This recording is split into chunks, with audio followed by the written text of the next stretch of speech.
Isang respetadong abogada ang hindi inaasahang mahuhuli ang sariling asawa na may ibang babae.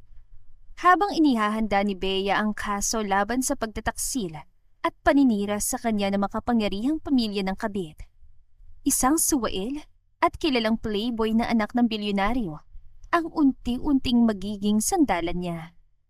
Ngunit ang hindi niya alam na sa simula pa lang, may dahilan pala ang paglapit ni Lance sa kanya.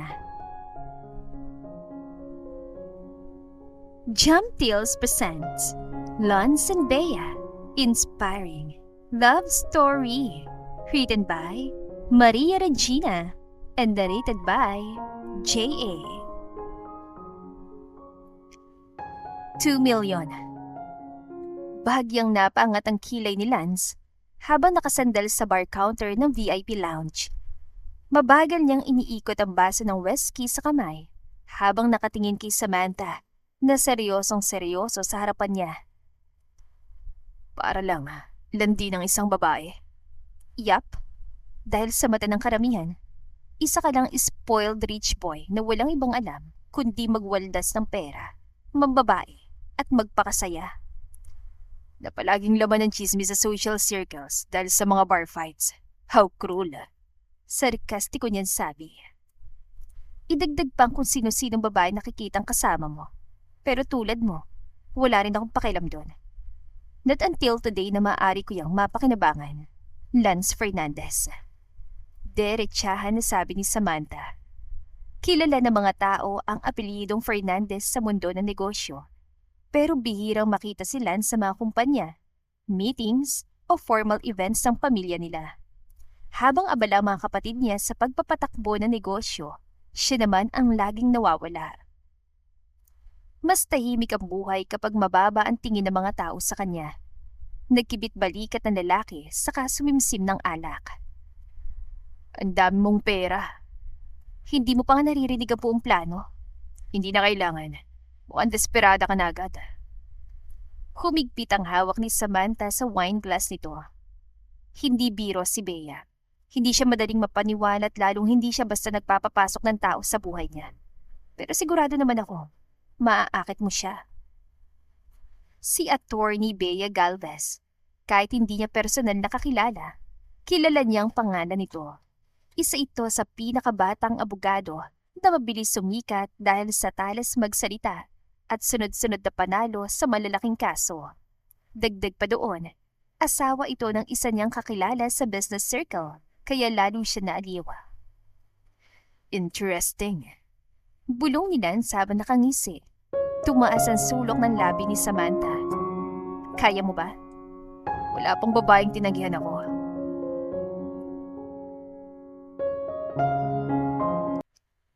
Makalipas ang ilang araw, nasa isang event si Lance, kung saan sapilitan siyang tinangay ng kanyang ina. Event na puno ng mga abogado, investors at negosyanteng matataas ang tingin sa sarili. Eksaktong klaseng lugar na ayaw niya. Subukan mong hindi gumawa ng eskandalo kahit isang gabi lang. Bulong ng kuya niyang si Luis habang inaayos ang necktie nito. Napangisi na lang si Lance. Wala naman akong ginagawa. Tignan mo nga sarili mo. Mukha ka napilitang umattend ng funeral. Mas exciting pa nga siguro yun. Napailing na lang si Luis bago siya iniwan. Walang ganang naglakad si Lance papunta sa bar area. At doon, banayad na kumurba ang labi niya. Attorney Bea Galvez. Bulong niya sa isipan. Simple lang ang suot ni Bea kumpara sa ibang babae sa event. Walang nakabibinging alahas o sobrang make-up. Ngunit kahit tahimik lang ito nakatayo habang may kausap na ilang executives, natural na napupunta rito ang atensyon ng lahat. Nang naging abala si Bea sa pagtingin sa tablet na hawak nito, dahan-dahang lumapit si Lance sa pwesto nito. Good evening, attorney.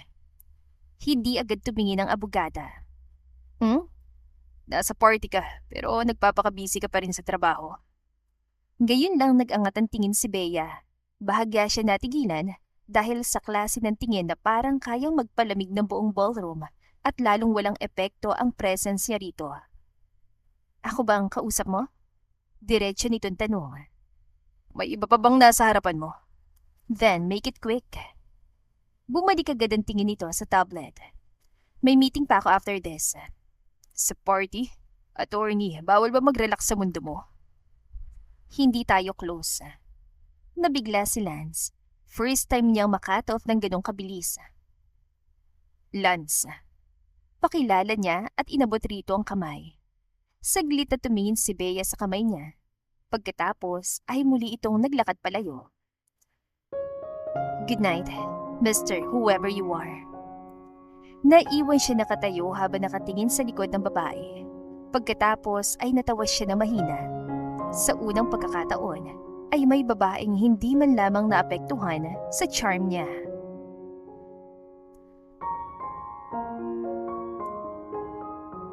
Attorney Bea, pauwi na po kayo? Bati ng guard habang binubuksan ang glass door ng building. May naiwan lang akong documents for tomorrow's hearing. Saglit lang ako. Akala ko po nasa hearing prep na kayo hanggang gabi. Supposed to be. Pero may makakalimutin akong assistant ngayon. Napangiti ang guard. Good luck po bukas, attorney. Thank you. Mabilis ang lakad ni Bea palabas ng elevator habang abala sa pagre-review ng notes sa cellphone niya. Sa korte, kilala siyang matalim magsalita at halos imposibleng talunin. Pero sa likod noon, simple lang ang buhay na gusto niya. Pagdating niya sa basement parking, agad siya napahinto. Pamilyar ang sasakyang nakaparada ilang metro mula sa kanya. Nawala ang bahagyang kunutan noon niya at unti-unting bumagal ang paghinga niya. That plate number. Sasakyan namin yun ni Eric. Of course, alam niyang sasakyan nila yon. Pero sa mga sandaling yun, umuuga yon at nang silipin niya. Unang namataan niya ang katawan ng isang babae. Samantha Laurel, anak ng isa sa pinakamakapangyarihang negosyante sa bansa. Babaeng kilala sa social circles dahil sa kayabangan at sanay makuha lahat ang gusto. Kasabay ng kuyom ng kamao ay Anya. Parang may malamig na bakal na marahang ibinoon sa dibdib niya. Hinigpitan niya ang hawak sa cellphone at sa nanginginig ngunit kontroladong kamay. Binuksan niya ang kamera. Ramdam niyang nanlalabong paningin niya. Ngunit agad niyong nilunok kasama ng sakit na gustong kumawala. Enough, Bea. Sabi niya sa sarili, saka mabilis na naglakad patungo sa kabilang bahagi ng parking lot. Pagliko niya sa kabilang hanay, doon na bumigay ang matagal niyang pinipigilang emosyon. Mabilis niyang pinunasan ng luhan tumakas sa pisngi niya. Hindi niya napansin ang paparating na kotse. Ang driver noon ay matiim na nakatingin sa kanya. Bea? Excuse me. Diretso niya sabi at dumaraan sa harap na lalaki. Walang iba kundi si Lance. Ngunit bago siya tuluyang makalampas, nagsalita ito. You drop this. Iniabot ng lalaki ang isang USB drive na hindi niya na malayang nalaglag mula sa folder niya. Thank you. Ngunit bago siya tuluyang umalis, muli siyang kinausap ni Lance. For what it's worth, you handled that better than most people would. Hindi ako yung tipo ng babaeng gumagawa ng eksena para sa lalaking wala namang respeto. At isa pa, lawyers don't react without evidence. Bahagyang umangat ang sulok ng labi ng lalaki. Pagkatapos noon, tuluyan ang naglakad palayo si Bea habang mahigpit pa ring hawak ang cellphone na naglalaman ng ebidensyang sisira sa kasal nilang matagal niyang iniingatan. Mabigat ang bagsak ng whiskey glass sa mesa ng private lounge habang nakasandal sila sa sofa at nakatitig sa cellphone niya. Paulit-ulit niyang pinapanood ang short video clip na nakuha ng isa niyang tao mula sa parking building ng law firm ni Bea. Pare, hindi ka ba naaawa? Kung ako yan, baka sinuntok ko na agad yung dalawa. Natatawan tanong ni Justin at sinindihan ang hawak na sigarilyo. Naaalala niya mukha ni Bea nung gabing yun.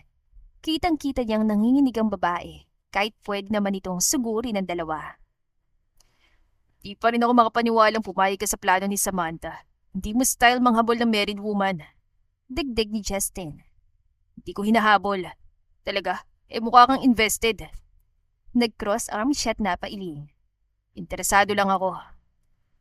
3 araw matapos noon, nasa hallway si Lance ng courthouse habang kausap ang isang kakilala nilang judge. nang mapansin niya si Bea na mabilis ang lakad palabas ng session hall. Nakaayos ito sa fitted gray suit, buhok na maayos na nakapusod, at seryosong-seryoso ang mukha habang may kausap sa phone. Yes, file the motion before 5. Ayok maunahan tayo ng kabilang kampo. Dinig niya saan ng babae. Dire-diretso itong naglalakad na parang walang ibang tao sa paligid hanggang sa may isang reporter na biglang humarang. Attorney Bea, totoo po bang may conflict kayo ngayon with the Laurel Group regarding the acquisition case? Bahagyang huminto si Bea. Please coordinate with my office. Diretso nito'ng sagot. Attorney, may issue rin po ba regarding your husband's connection with Samantha Laurel? Doon bahagyang nagbago ang ekspresyon nito. Halos 1 segundo lang, pero napansin agad ni Lance yun. Oo, dahil gano'n na siya ka-invested sa abogada. Nagpatuloy sa pagtatanong ang reporter. May nagsasabing madalas makita si Mr. Villarreal kasama si Miss Laurel. Enough. Personal matters have nothing to do with my cases. If you have legal questions, schedule a proper interview. Pagkatapos noon ay muli ito naglakad. Ngunit bago pa makalapit ulit ang reporter, biglang humarang si Lance. Bro, obvious naman yata ang ayaw kang kausap.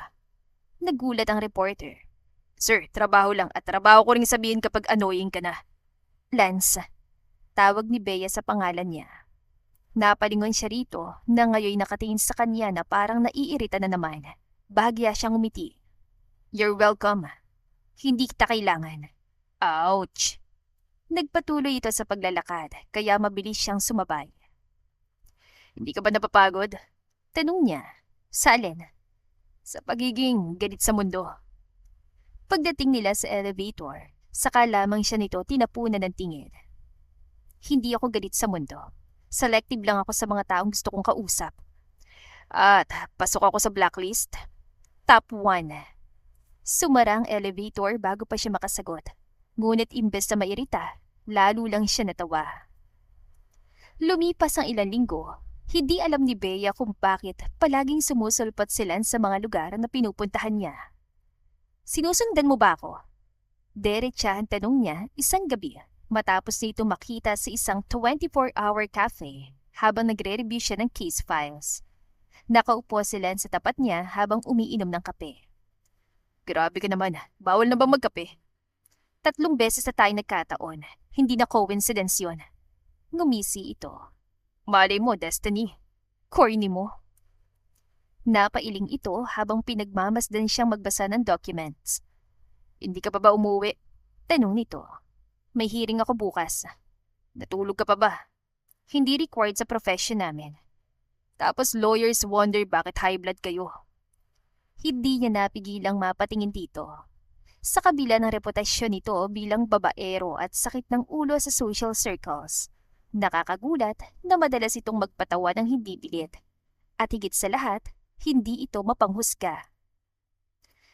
Bakit ba lagi akong kinukulit? Tanong niya at ibinaba ang hawak na ballpen. Saglit muna itong tumitig sa kanya bago sumandal sa upuan. Kasi mukhang ikaw lang yung taong never na-impress sa akin. Tama ako, hindi ba? Napangisi siya. Medyo. Medyo lang? Fine, tama ka. Sa wakas, akala ko kailangan ko pang magpakahirap para mapansin mo ko. Hindi ibig sabihin yan, gusto na kitang kasama. Okay lang yun, mas gusto ko yung hamon. At saka sino magbabantay sa'yo habang abala ka sa pagtalo sa Laurel Group at sa asawa mong walang kwenta? Nawala ang ngiti niya at dahan-dahang humigpit ang hawak niya sa gilid ng mesa. Hindi ko kailangan ng tagapagbantay. Kaya kong sarili ko. Tumayo na siya at niligpit ang kanyang mga papeles.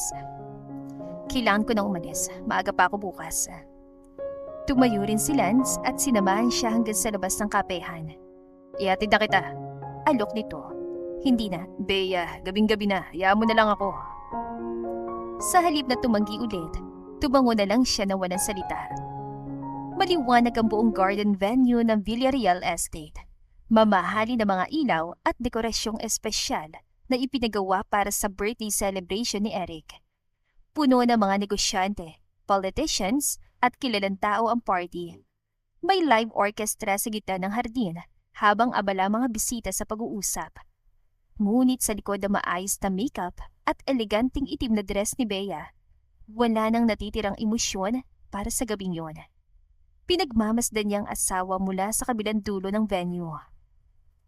Nakangiti si Eric habang may kausap na investors. Mukha itong perpektong asawa sa paningin ng lahat. Kung hindi lang niya nakita mismo ang katotohanan, baka naniwala pa rin siya. Attorney, okay ka lang?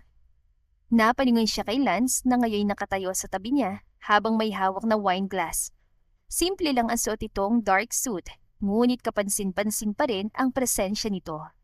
Kahit sa nito dalhin, parang natural na napapalingon ng mga tao. Ayos lang ako. Mahinahon niyang sagot. Tinignan siya nito na matagal na para bang hindi ito naniniwala. Hindi maganda yung tingin mo. Ganito talaga mukha ko. Hindi. Bahagya itong ngumisi. Mas matalas ka kapag galit. Napabuntong hininga siya. Hindi itong gabi para magpatawa ka. Actually, mukha ito nga yung perfect night. Hindi na siya sumagot. Dahil sa totoo lang, kung wala silang sa paligid itong mga nakaraang linggo, baka mas nahirapan siyang kontrolin ang sarili niya. Nakakairita man aminin, naging maganang pakiramdam niya kapag kasama ito. Ladies and gentlemen, naputol ang pag-uusap nila nang marinig ang boses ni Eric sa mini-stage. Agad napunta dito ang atensyon ng lahat. Ngumiti si Eric habang hawak ang wine glass. Thank you for celebrating with me tonight. Honestly, I didn't plan anything grand this year. Pero may mga taong mapilit maganda para sa akin. Napuntan tingin ito kay Bea at nagpalakpakan agad ang mga tao. Your wife is very thoughtful, Eric. Sabi ng isa nilang business partner. Bahagyang umiti si Bea, ngunit hindi yun umabot sa mata niya. Hindi alam ng mga taong naroon na ilang oras bago magsimula ang party. Pirma na lang nito ang kulang para tuluyang matapos ang kanilang kasal. Of course, Bea's always been the perfect wife. Dagdag ni Eric habang nakatingin sa kanya. Parang may mapait na lasang umakyat sa lalamunan niya. Humigpit ang hawak niya sa clutch bag bago siya tuluyang naglakad papunta sa stage. Bahagyang nagulat si Eric nang tumabi siya rito. Bea? Kinuha niya ang mikropono. Ako naman. Nagkatinginan ng mga bisita, ngunit nanatili siyang kalmado. Happy birthday, Eric. Ngumiti ang lalaki. Thank you.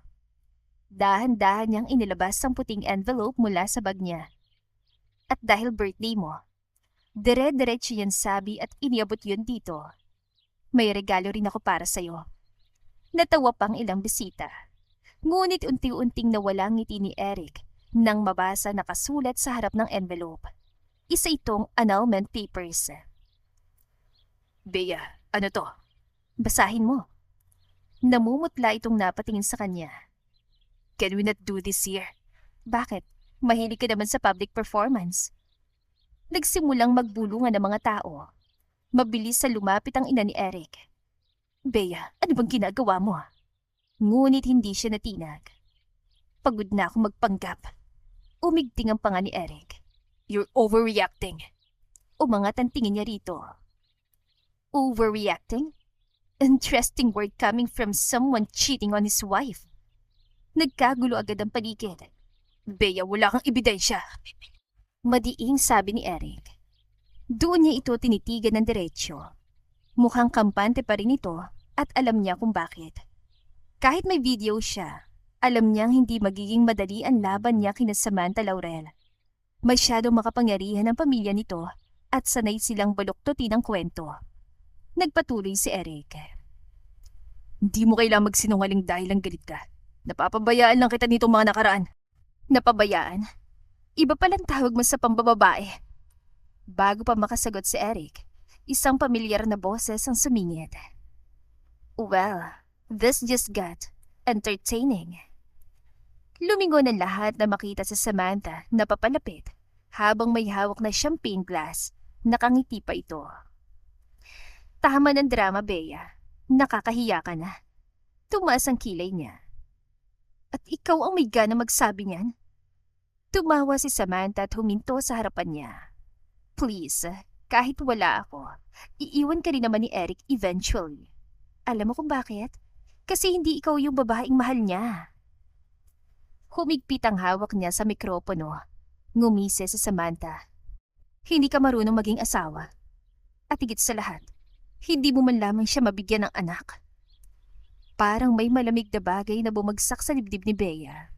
Naramdaman niya ang mga tingin ng tao at iyon ang mas nakakainsulto. Ngunit bago pa siya makapagsalita, may biglang humawak sa microphone stand.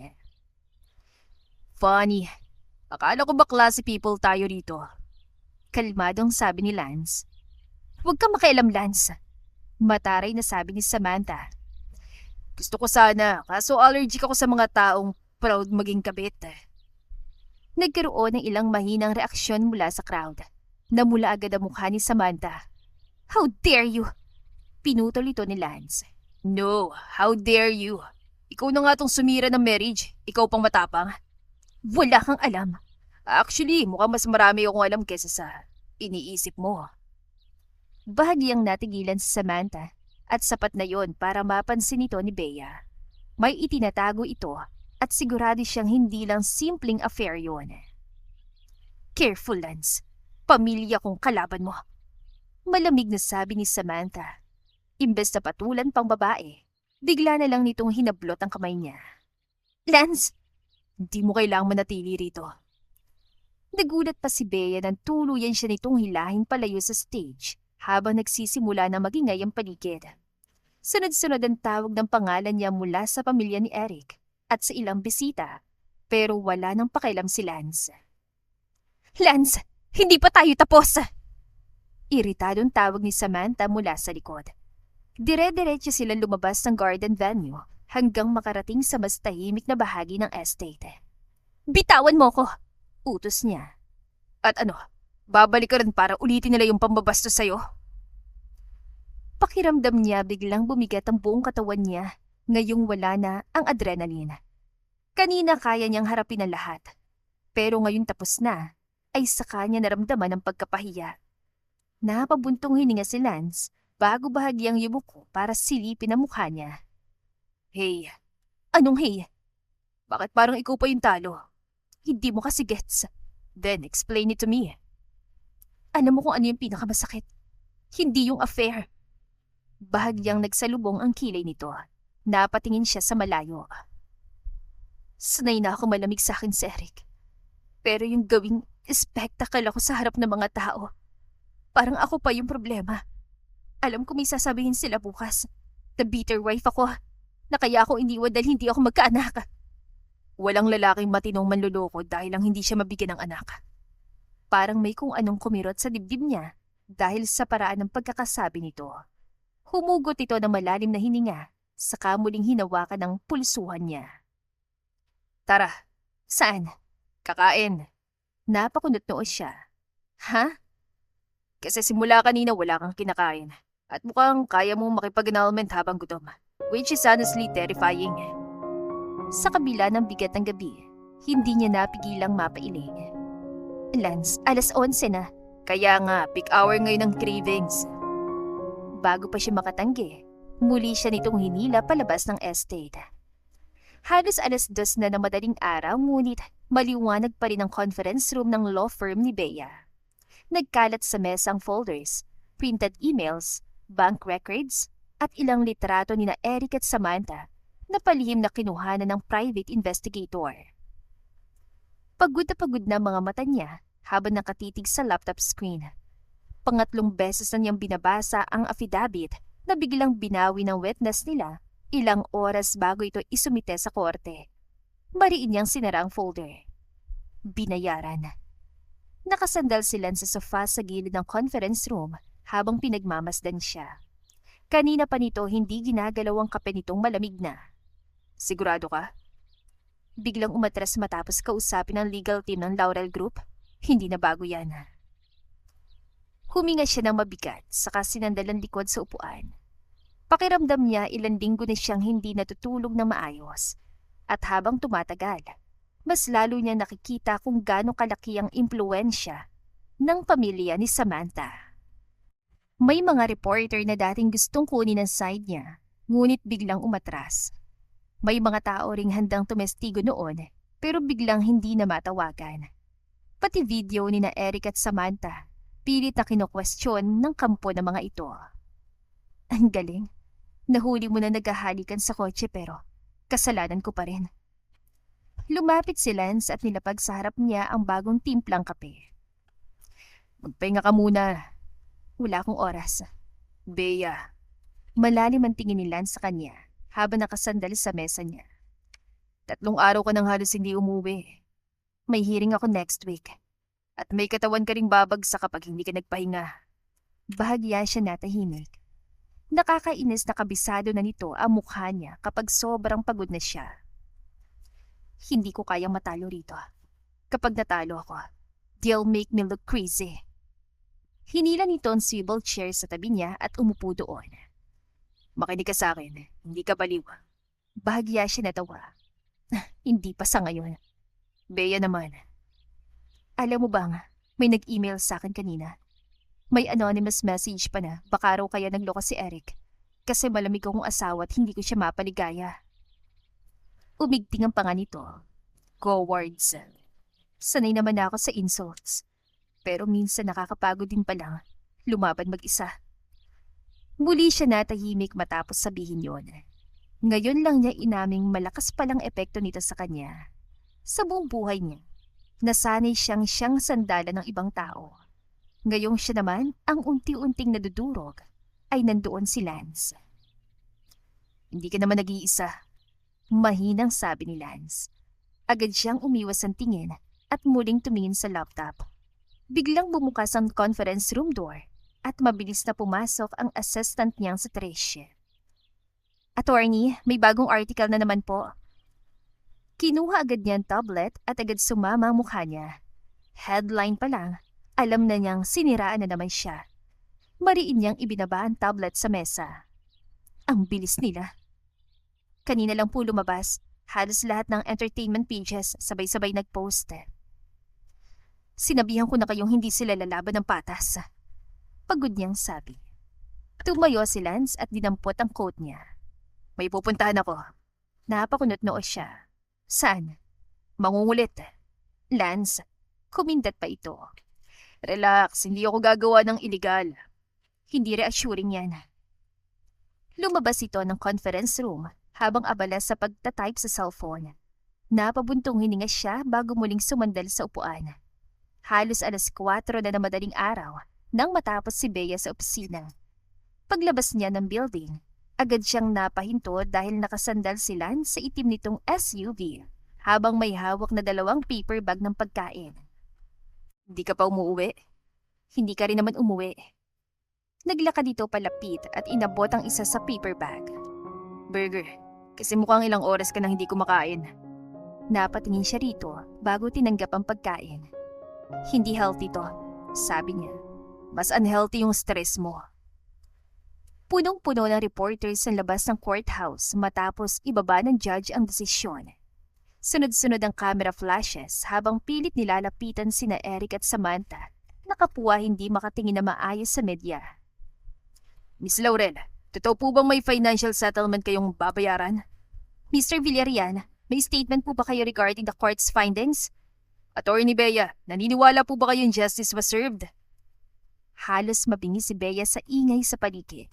Ngunit nanatili siyang maayos habang pababa ng hagdan ng korte. Mahigpit pa rin ang hawak niya sa case folder. Pagod na pagod siya, ngunit sa wakas ay natapos na rin. Matapos ang ilang buwan ng laban, paninira at pambabastos sa pangalan niya, napatunayan din sa korte ang pagtataksil ni na Eric at Samantha. Hindi naging sapat ang pera at impluwensya ng pamilya Laurel para burahin lahat ng ebidensyang nakalap niya. Hindi lang nasirang reputasyon ni na Eric at Samantha, napilitan din ng mga ito sa malaking settlement matapos mapatunayan ng emotional damages at ilang iligal na pagtatangkang sirain ang pangalan ni Bea sa media. At ngayong araw din naging pinalang annulment nila ni Eric. Wala nang dahilan para lumingon pa siya. Attorney, napalingon siya na marinig si Trish na halos umiiyak sa tuwa habang yakap-yakap ang ilang dokumento. Nanalo tayo! Bahagya siyang natawa nang yakapin siya ng assistant. Congratulations po! Hindi pa ako nakakabawi sa tulog, sabi niya. Maya-maya lang ay may isang pamilyar na boses ang sumingit. Ibig sabihin, pwede na kitang piliting magbakasyon? Napalingon siya kay Lance. At gaya ng nakasanayan niya nitong mga nakaraang buwan, ay parang automatikong gumana ang pakiramdam niya nang makita ito. Hindi pa rin ako available, sagot niya. Grabe ka talaga sa akin ah. Kasalanan mo yan. Ngumiti lamang si Lance bago dahan-dahan lumapit. Proud ako sa'yo. Alam niya kung gaano ito kalakihan na itulong nito sa kanya. Hindi siya iniwan nito. At unti-unti, hindi na niya namalayang nasanay na siyang hinahanap ang presensya nito. Thank you. Mahina niyang sabi. Makalipas ang ilang araw, inimbitahan si Bea ng isa niyang senior sa isang private gathering sa isang exclusive country club sa Tagaytay. Ayaw niya sanang pumunta ngunit matapos siyang kulitin ng ilang kasamahan, kaya napilitan din siya. Mahangin ang gabi at halos puno ng kilalang pangalan sa business at legal industry ang lugar. Pagkapasok pa lang niya sa lounge area, ay agad siyang binati ng ilang tao. Attorney Bea, congratulations! You handled the case brilliantly. Deserve ng Laurel family yun. Magalang siyang umiti, ngunit hindi nagtagal ay nagpaalam din para makahinga sandali. Naglakad papunta sa mas liblib na bahagi ng veranda at doon niya narinig ang pamilyar na pangalan. Hindi ko akalaing magtatagal siya ng ganyan. Mula sa kabilang bahagi ng veranda, narinig niya ang tawa ng isang lalaki na si Justin, kaibigan ni Lance. Akala ko rin, laro lang ni Lance nung una. Dagdag nito habang umiinom ng alak. 2 million para lang din si attorney. Madali ang racket lang dapat yun. Parang may malamig na tubig na ibinuhos sa buong katawan niya. Biglang bumagal ang tibok ng puso niya habang unti-unting nawala ng laman ang mga tunog sa paligid. At si Samantha mismo lumapit kay Lance noon. Natatawan tanong ng isa pang lalaki. Anong problema? Mukha siya yung unang nahulog. Tumawa muli si Justin. Honestly, first time ko makitang seryoso yun sa babae. Kaya nga nagalit si Samantha. Hindi na niya narinig ang sumunod. Unti-unti niyang naramdaman ang panlalamig na mga kamay niya. At mas masakit dahil nagtiwala siya ulit. Pinapasok niya ulit ang isang tao sa buhay niya. At ngayon pakiramdam niya niloko na naman siya. Bea? Bigla siyang napalingon sa pinanggalingan ng boses. Nakatayo si Lance ilang hakbang mula sa kanya habang hawak ang coat nito. Ngunit agad na wala ang bahagyang ngiti sa mukha nito nang makita ang ekspresyon niya. Anong nangyari? Hindi agad siya nakapagsalita. Nakatingin lang siya dito habang unti-unting sumisikip ang dibdib niya. Bea, tawag nito. Huminga siya ng mabigat bago pilit ngumiti. Magaling ka nga talaga. Napakunot noo si Lance. What? Tama si Samantha. Madali mo nga ako naloko. Bahagyang natawa siya ngunit nanginginig ang boses niya. Unti-unting nag-iba ang ekspresyon ng lalaki. Bea, listen to me. No! Umatras siya habang pilit pinipigilan ang namumuong luha. Lahat ba yun? Parte ng bayad? Yung paglapit mo, pagtulong mo, pag-aalaga mo sa akin? Hindi ganun kasimple yun. Then explain it! Tumahimik si Lance at lalo lang yung mas masakit. Kung may isang bagay na natutunan siya matapos kay Eric, ay katahimikan, minsan ang pinakamalinaw na sagot. Halos 1 linggo ring iniwasan ni Bea si Lance matapos ang gabing yun sa Tagaytay. Hindi niya sinasagot ang tawag nito, pati si Trish ay ilang beses nang napatanong kung bakit hindi na nagpapakita ang lalaki sa opisina. Ngunit sa tuwing naiisip niya mga narinig niya sa veranda, bumabalik ang mabigat na pakiramdam sa dibdib niya. Kahit anong pilit niyang alalahanin ang mga panahong naging sandalan niya si Lance, hindi niya maiwasang magtanong kung alin doon ang totoo at alin ang bahagi lang ng plano. Kaya ng gabing yun, nang biglang dumating si Lance sa labi ng law firm niya habang paalis na siya, agad lumabig ang ekspresyon sa mukha niya. Nakatayo ito malapit sa glass doors habang hawak ang susi ng sasakyan nito. Bea, busy ako. Dire-diretso siyang naglakad ngunit mabilis din itong sumabay. Please, kahit 5 minuto lang. Huminto siya at malamig itong tinignan. Para saan? Para sabihin mo hindi mo tinanggap yung pera? O para sabihin mo, nagbago ka lang eventually? Pagod ang mukha nito ngayon. Malayo sa nakasanayan niyang palaging kampante at palabiro. Tinanggap ko yung deal nung una. Diretso nitong amin. Parang muling kumirot ang dibdib niya kahit inaasahan na niya yon. Pero hindi ko ginamit kahit piso. Hindi ako lumapit sa'yo para sirain ka pagkatapos nun. Pero yun pa rin ang dahilan kung bakit mo ko nilapitan. Napayo ko sandali si Nance bago tumango. At pinagsisisihan ko yun. Madaling sabihin ngayon na pinagsisihan mo. Alam ko, pero lahat ng ginawa ko pagkatapos nun ay totoo. Mariin niyang hinigpitan ng hawak sa bag niya. Nakakainis dahil may parte sa kanya na gustong maniwala. Nakita niya naman kung paano siya tinulungan ito. Kung paano ito galit na galit tuwing sinisiraan siya online at kung paano nito ginamit ang koneksyon nito para mahanap ang dating driver ng Laurel family na naging susi sa kaso niya. At higit sa lahat ay hindi niya malilimutan na si Lance mismo ang nagbigay sa kanya ng kopya ng financial records na nagpatunay na may bayaran sa media at ilang witness. Hindi man ito direktang sinabi noon, alam niyang malaki ang risk na ginawa nito laban sa pamilya Laurel.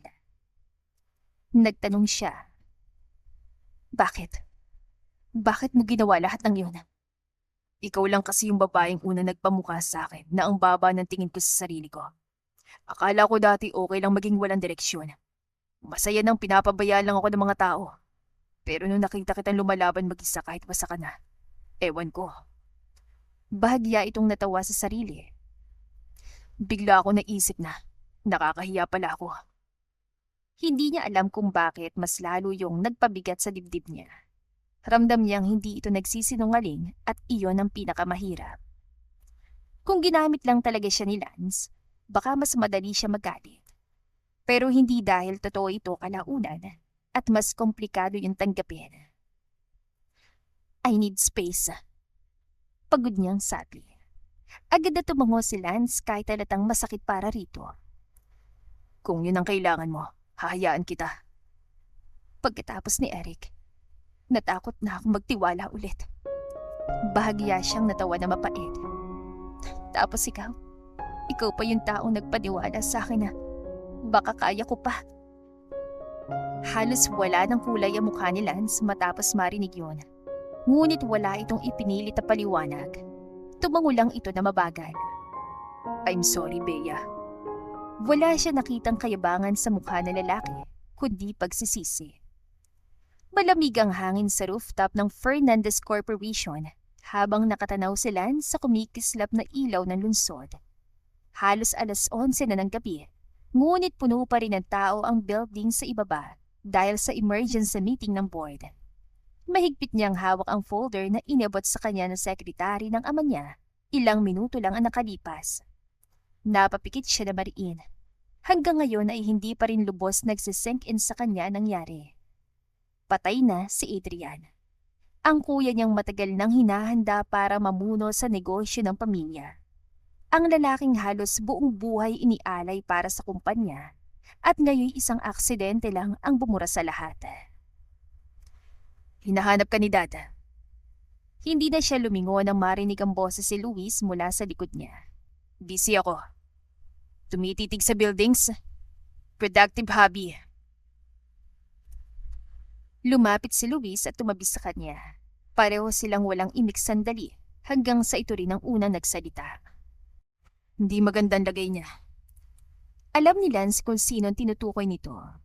Simula nang mamatay si Adrian, halos hindi na umalis sa opisinang ama nila. Parang pilit itong sinasalbang kumpanyang biglang nawala ng taong inaasahan nilang hahawak sa lahat. At ngayon, ikaw ang gusto niyang pumalit. Mabigat na dagdag ni Luis. Sa buong buhay niya, hindi siya kailanman itinuring na seryosong bahagi ng negosyo. Siya yung problemadong anak na laging laman ng tsismis. Kaya nakakatawang ngayon siya ang gustong gawing bagong mukha ng kumpanya. Board already agreed. Ikaw ng successor. Dagdag ni Luis. Napailing siya bago tuluyan tumayo ng tuwid. Then, sabihin mong tumatanggi ako. Nanlaki agad ang mga mata ng kapatid niya. Are you insane? Pinaghirapan ni Adrian tong kumpanya. Hindi pwedeng basta mo talikuran. Hindi ko tinatalikuran, pero hindi rin to yung gusto ko. Anong gusto mo? Biglang bumalik sa isip niya ang mukha ni Bea.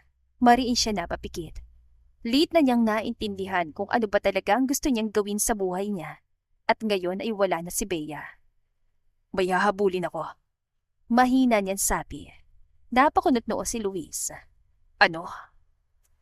Ngunit hindi na siya sumagot. Dahil sa totoo lang, hindi na rin siya sigurado kung may karapatan pa ba siyang habulin si Bea. Samantala, abala si Bea sa pag-ayos ng huling dokumento sa condo unit niya sa Makati. Bukas ng flight niya papuntang New York.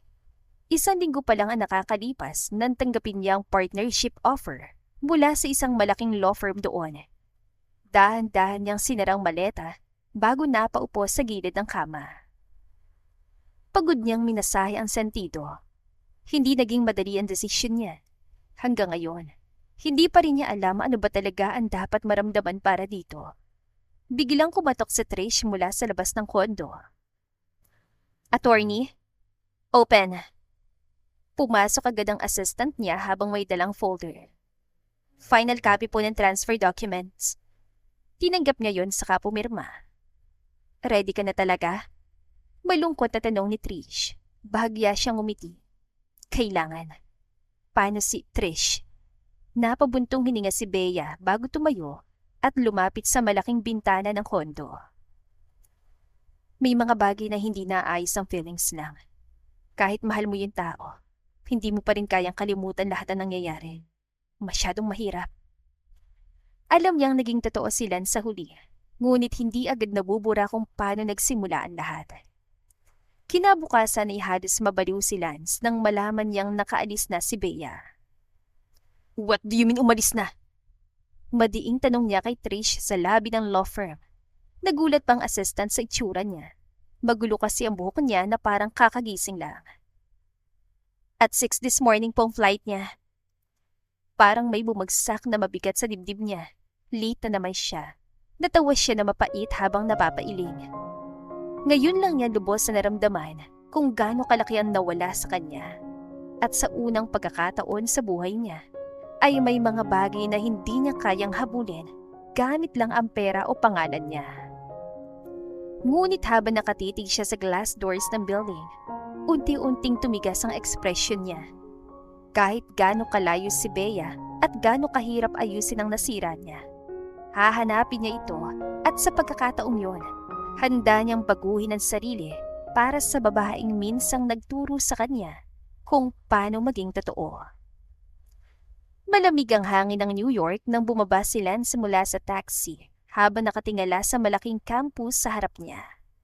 Simple lang ang suot niya ngayon, naka-dark coat, gray hoodie at backpack. Ngunit kahit anong pilit niyang magmukhang ordinaryo, hindi pa rin nawawala yung natural na dating niya. Pagdaan pa lang niya sa university grounds, ilang estudyante na agad ang napapalingon. Napailing na lang siya at dire-diretsyong naglalakad. Ganito rin naman sa Pilipinas. Kahit gusto niyang mamuhay na maayos, parang automatic na may gulong sumasama sa kanya. Sir, excuse me. Napahinto siya ng may babaeng humarang sa daan niya habang may hawak na coffee cup. Maputi ito, blonde at undergraduate student. Are you lost? Bahagya siyang umiti. Is it obvious? A little. I'm looking for the graduate law building. Ah, bahagyang lumiwanag ang mukha nito. You're a master's student?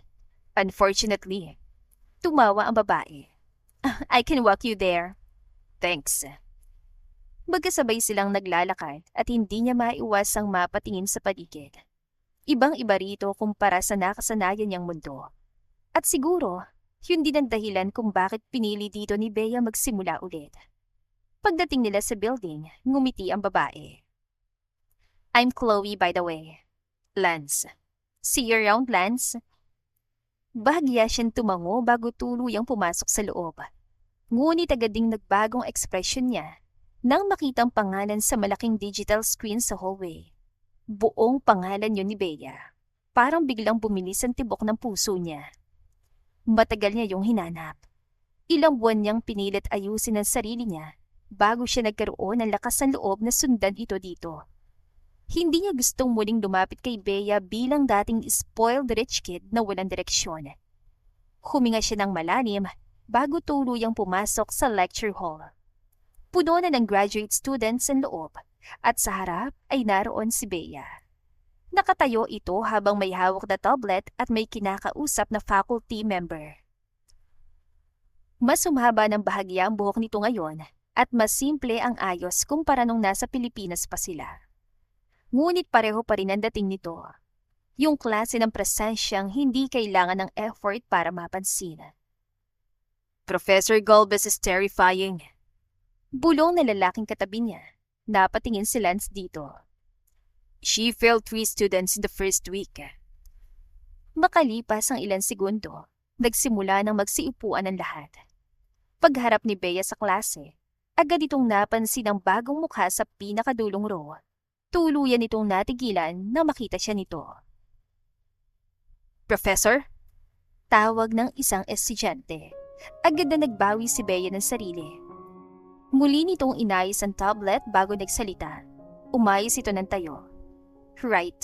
Good afternoon, everyone. Ngunit ramdam ni Lance na ilang beses pa rin itong napapatingin sa kanya habang nagtuturo.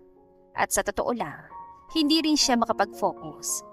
Dahil after all these months, ngayon lang niya ulit nakita ng personal ang babaeng hindi niya makalimutan.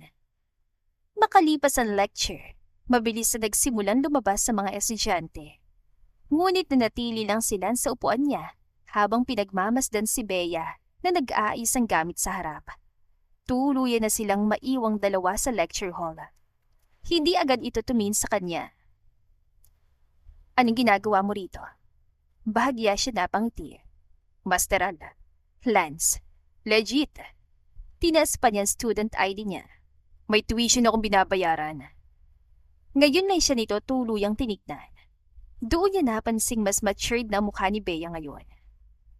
Sinundan mo ko? Technically, bahagya siya napaupo. Yes. Akala ko ba may kumpanya kang mamanahin? Tinanggihan ko. Agad ito napatingin sa kanya. Excuse me? Long story. Halatang hindi makapaniwala si Bea at honestly, hindi rin niya masisisi. Kung may magsasabi sa dating Lance na iiwan niyang bilyong pisong negosyo para mag-aral ulit sa New York, malamang siya mismo tatawa din. Bakit? Tanong ni Bea. Kasi first time ko may gustong habulin na, hindi pera. 3 linggo pa lang simula nang magsimulang semester, ngunit parang matagal na agad nitong ginugulo ang buhay ni Bea. At nakakainis dahil matalino talaga ito. Mr. Fernandez. Hindi man lamang nag-angat ang tingin si Lance mula sa binabasang case digest habang nakasandal sa upuan niya sa lecture hall. Yes, Professor. Halos mapailing siya sa sobrang casual ng tono nito. Since mukhang relax na relax ka today, sabi niya habang naka-cross arms sa harap ng klase. Ikaw ang sumagot. Agad na patingin sa kanila ang buong klase. May ilang estudyante pang napangisi dahil obvious ng paboritong pagdiskitahan ni Professor Galvez ang bagong Filipino student. Aray ko. Bulong ng isang Pinoy student sa likod. Good luck, bro. Dagdag pa ng isa. Hindi naman natinag si Lance. Mabagal nitong sinarang notebook saka tumingin sa kanya. Go ahead. Explain mo kung bakit hindi sapat ang verbal agreement sa ilang corporate disputes. May ilang estudyante agad na paayos ng upo. Kahit simpleng tanong lang yun. Kilala si Bea na mahilig mam-pressure kapag recitation. Depende yan. Kung may actions both parties showing na tinupad nila yung usapan, pwedeng maging enforceable kahit walang written contract. Kalmado nitong wika. Bahagyang umangat ang kilay niya. Continue. Pero sa high-value transactions, mas protected pa rin ang written agreement dahil mas madaling patunayan. Sumandal pa ito sa upuan. Lalo na kapag biglang may nagpapanggap na walang nangyari.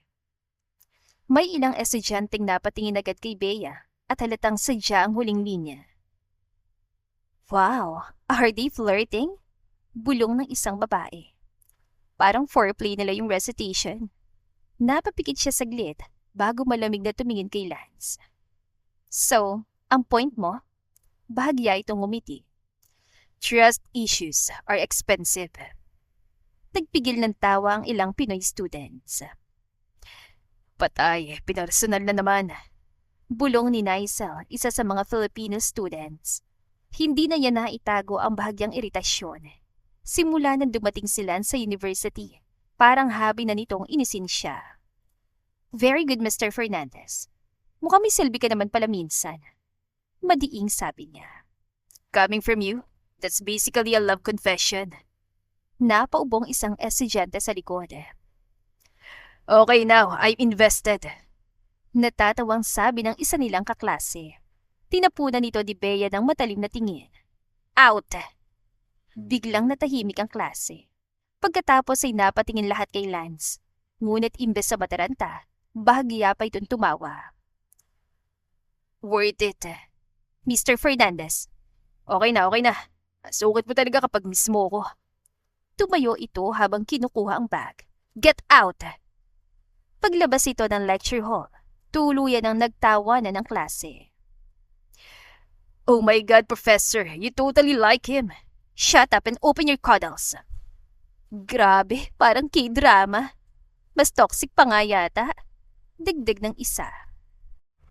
Mr. Fernandez, marunong ka bang? Natigilan siya dahil may hawak na tray ng kape si Lance at nakangiti pa ang gago. Peace offering. Halos mapahawak sa noo ang mga estudyante. Dire-diretso lumapit si Lance sa harap at inilapag ang isang iced Americano sa table niya. Extra shot, mukha ka ng papatay. Napatitig lang siya rito. Hindi ba kita pinalabas? Oo, pero wala ka naman sinabing bawal bumalik. Pagtalikod niya, hindi niya napansing bahagyang umiti si Lance habang pinagmamasdan siya. Professor Galvez, parang hindi napatas to ah. Hindi man lamang iniangat ni Bea ang tingin sa tablet habang naglalakad sa hallway ng universidad. Ano na naman yan? Mabilis na sumabay si Lance sa tabi niya at may dalang dalawang paper cup ng kape. Pangatlong recitation ko na ngayong linggo. Swerte mo nga, ibig sabihin napapansin ka. Ano pa nagawa ko sa'yo't ganyan ka? Tanging doon lang siya napatingin sa lalaki. Kahit nakahudi lamang ito at halatang kakagising na, ang guwapo pa ring tignan. Parang lalo pang tumindi nung lumipat sila dito sa New York. Kanina lang sa cafe, nahuli na naman yan dalawang estudyanteng pasimpleng kumukuha ng litrato kay Lance. Mr. Fernandez, graduate school to, hindi pa timpalak ng kagapuhan. Ngumisi ng bahagya si Lance. Di ko kasalanan kung ganito ako kaakit-akit. Ang yabang mo talaga. Di naman yan yabang, katotohanan lang. Napailing na lang siya, pero hindi niya mapigilang gumuhit ng kaunting ngiti sa labi niya. Napansin agad ni Lance yun. Ayan na, ngumiti ka na rin sa wakas. Huwag kang mag-assume dyan. Masyado nang huli para dyan. Dati, mabilis siyang mapagod at mainis kapag kasama ito. Pero ngayon ay parang hinahanap-hanap na niyang presensya ni Lance. Siguro dahil ibang-iba na ito kumpara nung nasa Pilipinas pa sila. Mas kalmado, hindi puro yabang at biro lang. At hindi na mukhang walang pakialam sa mundo. Madalas dito makita sa library kahit madaling araw na.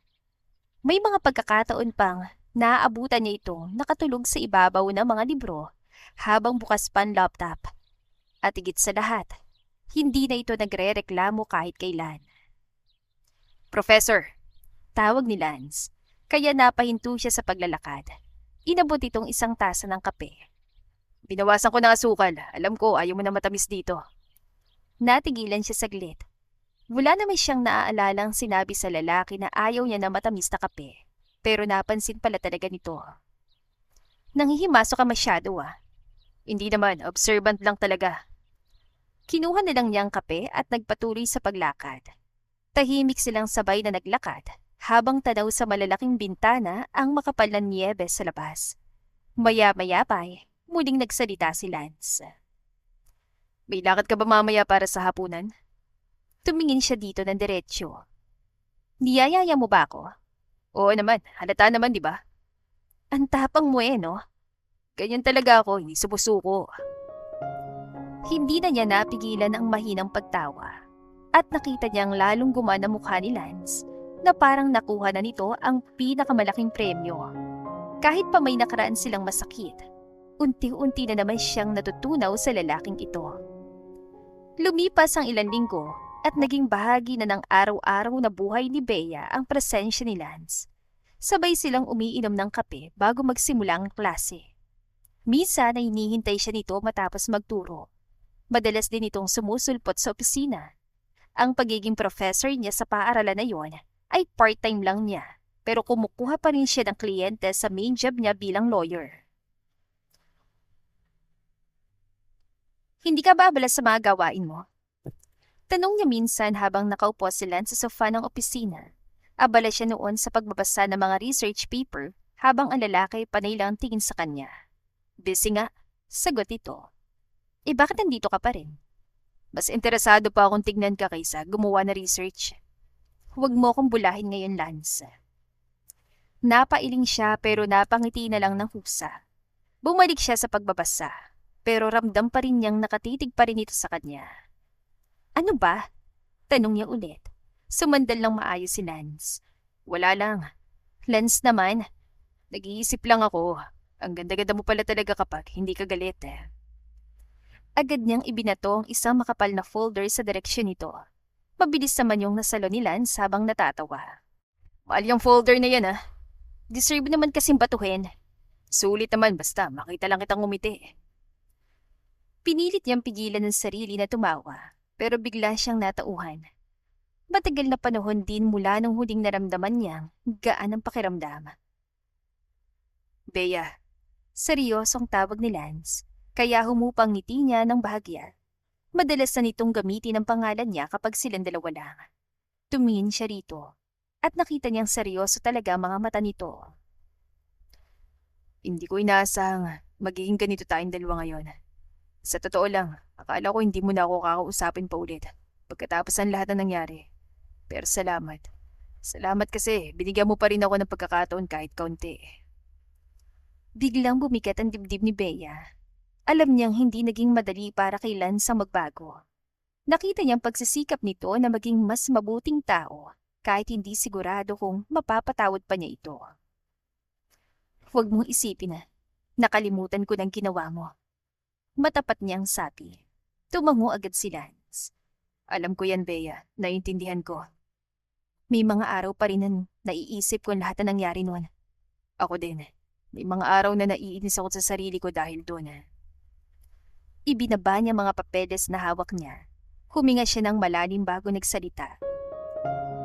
Pero, hindi ko rin may kakailanan sa huli. Naging totoo ka rin naman sa akin. Kaya tandaan mo to. Huwag mo kong bibigyan ng dahilan para pagsisihan Pinapasok at pinagkatiwalaan kita ulit. Gumuhit sa labi nitong isang ngiti. Opo, attorney. Pangako yan 9:09 na ng gabi.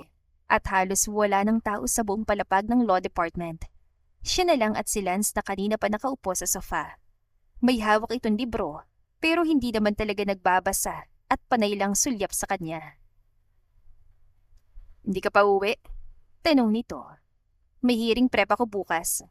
Sagot niya nang hindi tumitingin dito. 3 oras mo nang hawak yung same page. Doon lang siya napatingin. Nakahudi lang si Lance. Nakasalampak sa sofa na parang nasa sarili nitong sala. Mas lalo ito naging relax simula nang maging sila ilang buwan na nakalipas. Ikaw, hindi ka pa patapos sa paper mo? Tapos na kanina pa. Ang bilis naman yata. Patalino kasi ako, di ba? Napailing na lang siya. Minsan hindi pa rin siya makapaniwalang nagtagal ito at nagpursige sa masteral program. Dati akala ng lahat ay mayaman lamang ito na walang magawa na napadpad lang sa New York para maglibang. Pero habang tumatagal, Lalo niya nakikita kung gaano talaga ito katalino.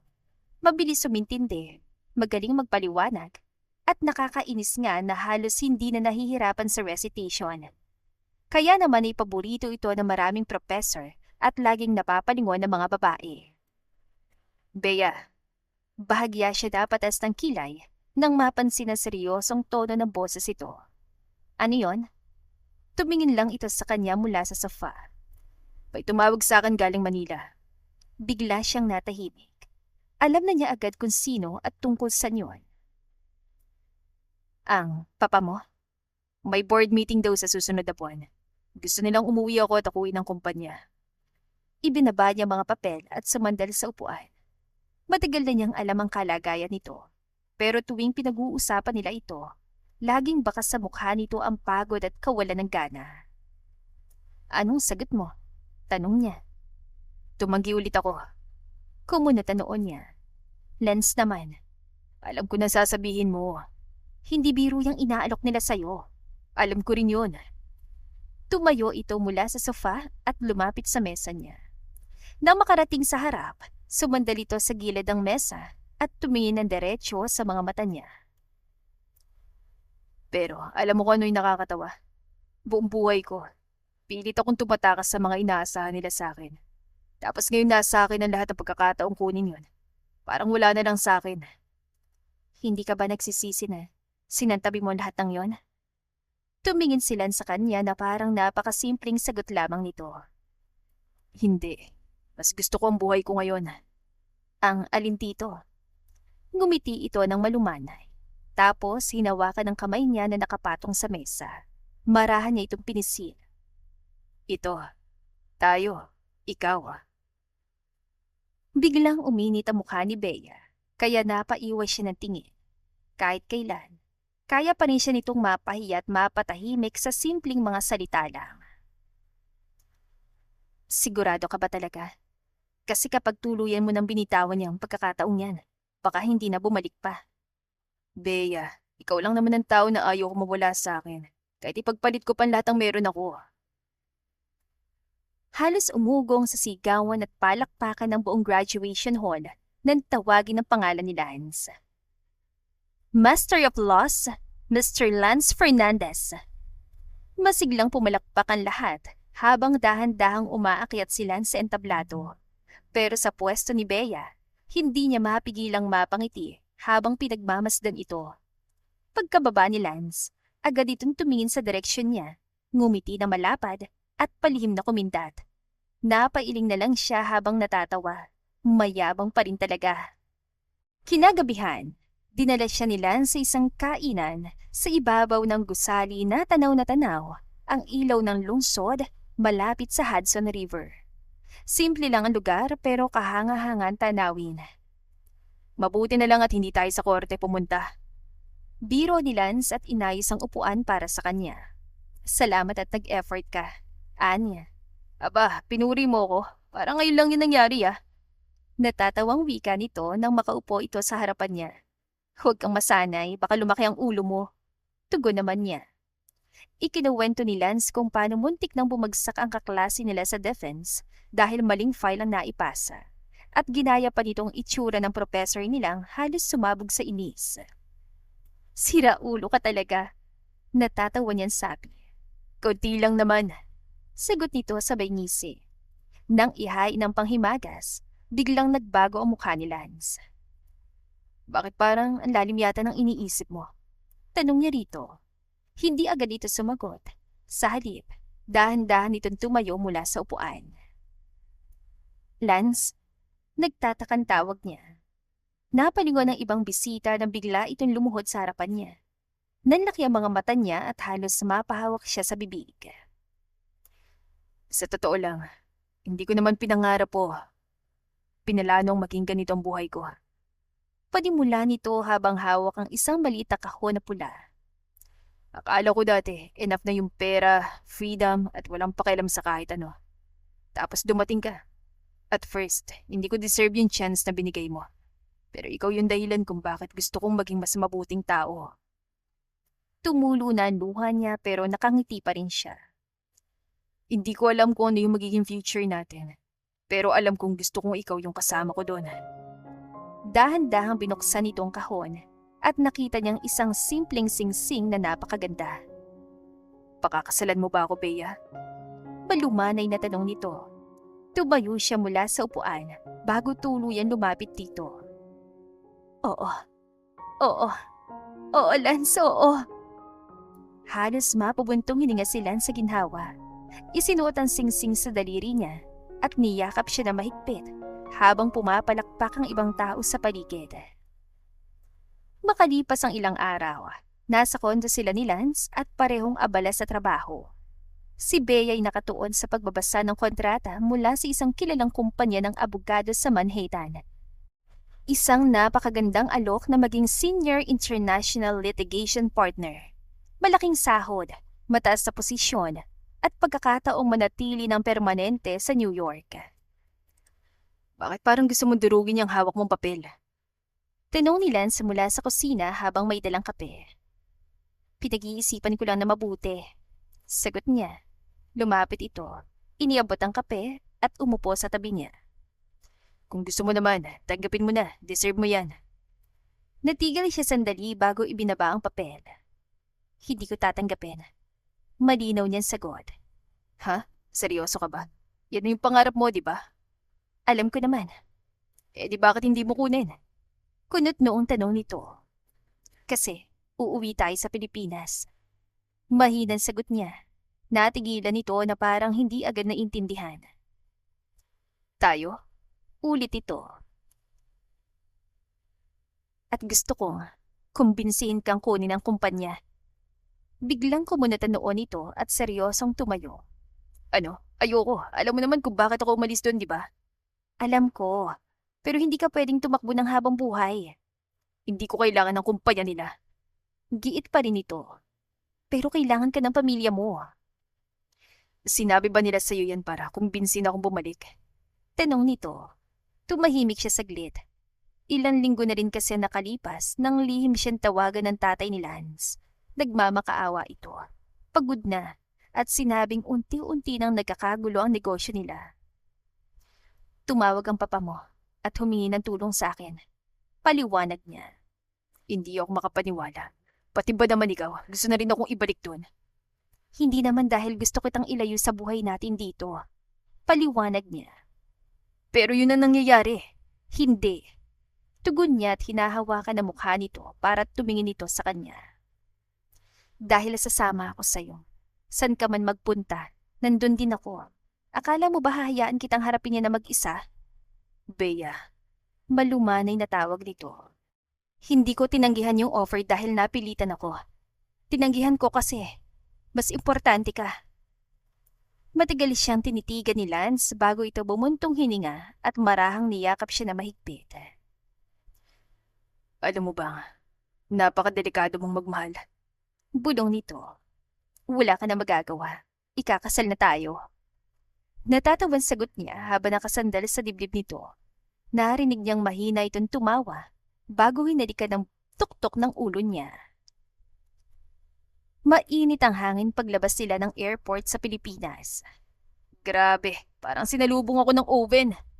Reklamo agad ni Lance habang hinihilan dalawang maleta. Halos 1 taon din silang nanatili sa New York bago tuluyang nagpasyang bumalik sa Pilipinas. At nakakagulat dahil mas maganang pakiramdam niya ngayon sa pagbabalik. Attorney Bea! Napalingon siya na makita si Trish na halos tumatalon habang kumakaway sa arrival area. Welcome back po! Agad siya niyakap ng assistant niya bago ito napatingin kay Lance.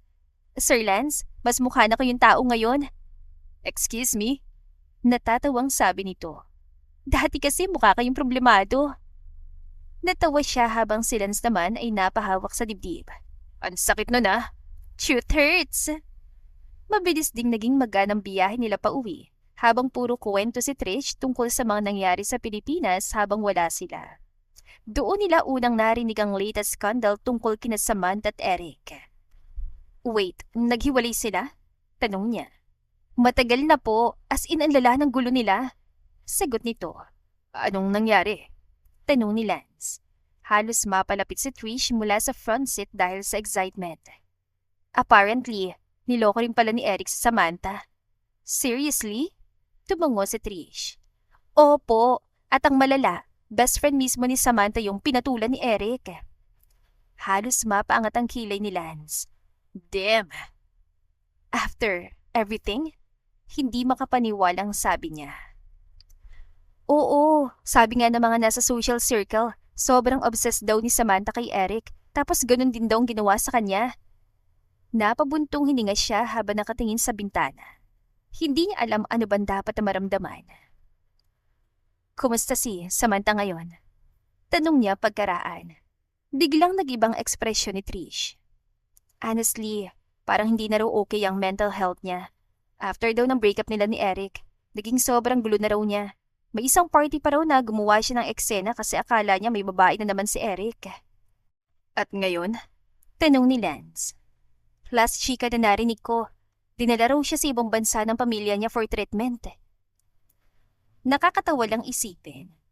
Pakiramdam niya si Samantha noon ang sumira ng buong buhay niya. At ngayon ay sarili nitong desisyon ang unti-unting sumira dito. At si Eric, tanong niya. Low profile na raw. Nasira din yung image niya sa business world. Marami raw nawala ng tiwala. Karma yata talaga. Biglang sabi ni Lance habang nakasandal sa upuan. Napalingon siya rito. Nagkibit balikat ito. I mean, ginulo nila yung buhay ng ibang tao tapos ganun din yung nangyari sa kanila. Diretso ka talaga magsalita. Totoo naman, di ako naniniwala dati sa karma. Kala ko gawa-gawa lang para takutin ng mga tao. Sabi ng dating sakit ng ulo ng Manila. Excuse me, reformed citizen na ako ngayon oh. Napatawa si Trish sa harap. Medyo lang po. Oy, kinakampihan mo ba ako o hindi? Team Attorney Bea po ako forever. Traidor. Muli siya napatingin kay Lance. Alam mo, kung hindi nangyari lahat noon, baka hindi rin tayo nagkakilala. Bahagyang napangisi si Lance. Wow, so technically dapat magpasalamat ako kay Eric? Subukan mo. Never mind. Muli silang natawa. Pero honestly, nakakapagod din siguro mabuhay na puro paninira at obsession ng alam mo. Anito. Bihira magsalita ng seryoso si Lance tungkol sa mga taong nanakit sa kanila noon. At least tayo, kahit sobrang gulo ng simula natin, naging okay din sa uli. Dagdag pa nito. Biglang sumingit si Trish. Sir Lance, kapag kinasal kayo ni Attorney Bea tapos nag-cheat kayo, mas nakakatakot na po kayo kasuhan ngayon. Grabe ka naman agad mag-isip. Attorney Bea na yan, international lawyer level na. Umakbay agad si Lance sa kanya. Relax, takot ako dito. Tama lang, sagot niya. Kapag naaalala niya nakaraan, hindi na puro sakit ang nararamdaman niya kundi pasasalamat din. Kung hindi siya nasaktan noon, hindi niya makikilala ang lalaking pinili niyang makasama habang buhay. Maliwanag ang buong function hall dahil sa sunod-sunod na kislap ng mga kamera mula sa mga reporter. Sir Lance, dito po! Congratulations, Mr. Fernandez! Ma'am Bea, ngiti naman po kayo! Napailing na lang si Bea habang nakakapit sa braso ng asawa papalabas ng malaking kaganapan ng Fernandez Group. Halos 2 taon na rin mula nung ikasal sila at hindi pa rin siya makapaniwala sa bilis at laki ng pinagbago ng buhay nila. Dati, akala ng lahat ay walang patutunguhan at takot sa responsibilidad ng lalaking ito. Ngayon, si Lance ng opisyal na CEO ng isa sa pinakamalalaking kumpanya sa bansa at ang pinakagulat sa lahat, napakahusay nito. Kaya hindi na nagtaka si Bea nung minsang sabihin ng tatay ni Lance na matagal na nitong alam na matalino talaga si Lance. Mrs. Fernandez. Tawag ni Lance habang nakangisi at binubuksan ang pinto ng sasakyan para sa kanya. Ang ganda naman ng asawa ko. Dahil CEO ka na, kailangan na palagi may drama? Oo naman, kasama yan sa posisyon. Pabiro niyang sagot.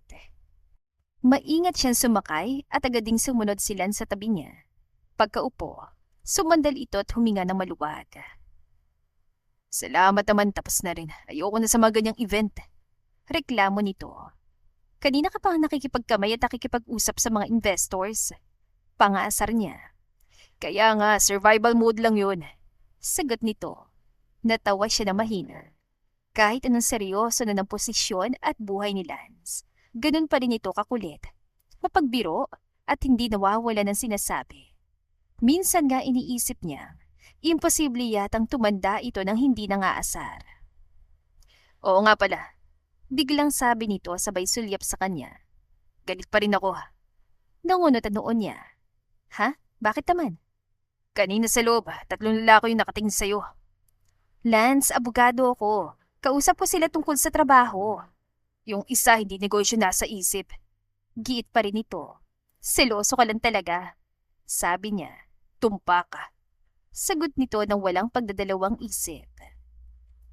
Umirap siya pero hindi maitago ang ngiti. Bigla namang ipinatong ni Lance ang kamay nito sa tiyan niya at parang biglang lumambot ang buong ekspresyon nito. Kumusta kayo dyan? Bulong nito sa tiyan niya. 7 buwan na siya buntis, pero parang hanggang ngayon ay hindi pa rin lubos na makapaniwala si Lance. Noong nalaman nilang magkakabibi sila, halos mabaliw ito sa sobrang pag-iingat. Kaya't ngayon, kaunti na lang ang tinatanggap niyang kaso. Mas pinili niyang unahin ang pagbubuntis kaysa sa trabaho. At sa totoo lang, ito ang pinakamasayang yugto ng buhay niya. Yung buhay na akala niya ay hindi na niya mararanasan matapos ang lahat ng pinagdaanan niya noon. Bea, tawag ni Lance. Tumingin siya rito habang hinahaplos pa rin ito ang tiyan niya. Bakit? Ngumiti ito na malumanay. Salamat. Nagtaka siya. Bakit bigla naman yan? Wala lang, iniisip ko lang. Hindi mo ko pinakinggan at pinatawad noon. Baka nasa bar pa rin ako ngayon at wala akong kwenta. Sobra ka naman magsalita. Hindi nga, ikaw nagturo sa akin na pahalagan at seryosohin ang sarili ko. Lumambot lalo ang puso niya habang nakatingin sa asawa. Dahil kung tatanungin siya, si Lance din na nagturo sa kanya kung paano muling magtiwala at magmahal ng buong puso nang walang pangambang masaktan ulit. Kinuha niyang kamay nito at mahigpit na hinawakan. At ikaw naman ang nagturo sa akin kung paano sumaya ulit. Yumuko ito at hinalikan siya sa noo na marahan. Dahil sobrang lambing mo ngayong gabi, ako nang pipili ng ipapangalan sa baby natin. Nanlaki ang mata niya at napaawa ang bibig. Lance Fernandez, huwag mo subukan yan. Kung lalaki, Optimus. Bababa ko o itutulak kita palabas. Banta niya kahit tumatawa siya. Halos matawa na rin si Lance habang patuloy ang takbo na sasakyan sa tahimik na gabi ng Maynila. Sumandali siya sa balikat ng asawa habang pinagmamasdan ng mga ilaw ng syudad sa labas ng bintana. Napangiti siya. Matapos ang lahat ng sakit, luha at gulong pinagdaanan nila noon, nahanap na rin nila ang buhay na matagal nilang pinapangarap at hinihintay. Sa pinakamasakit na karanasan natin, natututunan ng mga bagay na hindi kayang ituro ng kahit sino. Natututo tayong maging matatag, maging maingat, at kilalanin ang tunay na halaga ng sarili natin. Pero kasabay ng lahat ng iyon, mahalaga ring matutong magpatawad. At dito na po nagtatapos ang ating kwentong pag-ibig. Maraming salamat po sa pakikinig. To God be the highest glory. Hanggang sa muli, paalam!